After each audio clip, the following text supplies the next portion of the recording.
ماہ شعبان المعظم کی 2 تاریخ کو حضرت سیدنا امام اعظم ابو حنیفہ رحمۃ اللہ علیہ آپ کا یوم وصال ہوتا ہے، کیونکہ ہمارے یہاں عام طور پر حضرت امام اعظم ابو حنیفہ رحمۃ اللہ علیہ کی شخصیت سے لوگ واقف نہیں ہیں۔ حضرت امام اعظم ابو حنیفہ رحمۃ اللہ علیہ، آپ کا نام نعمان ہے اور آپ کے والد کا نام ثابت ہے۔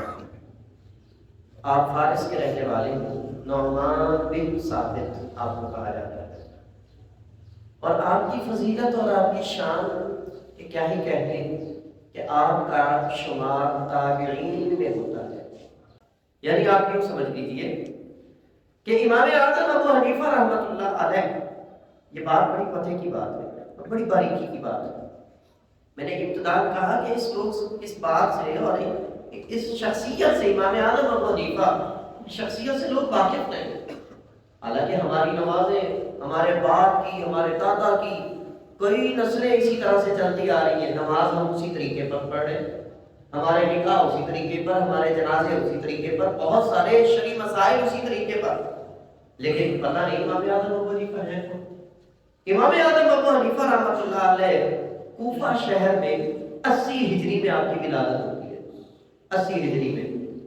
اور یہ وہ ہے کہ جن کے والد حضرت علی کرم اللہ وجہ الکریم کے پاس گئے تھے، اور حضرت مولا علی کرم اللہ وجہ الکریم نے ان کے والد کو دعا دی تھی کہ تمہارے ہاں ایک ایسا بچہ پیدا ہوگا جو علم کا وارث ہوگا۔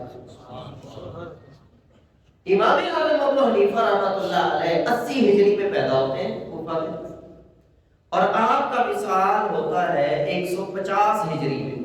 اچھا، اب یہاں پہ رک جائیں۔ صحابہ کرام رضوان اللہ علیہم اجمعین جو ہے، ان میں سے جو سب سے آخری صحابی ہیں ان کا وصال ہوتا ہے 110 ہجری میں۔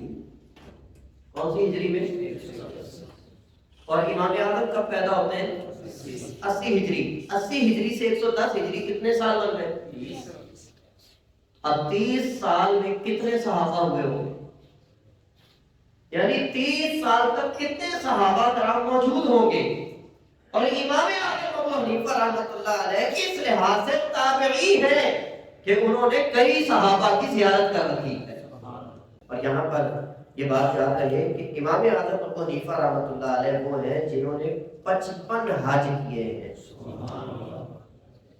ایک حاجی ہو جائے نا محلے میں، شہر میں، خاندان میں، تو ہم کہتے ہیں یار حاجی صاحب ہیں،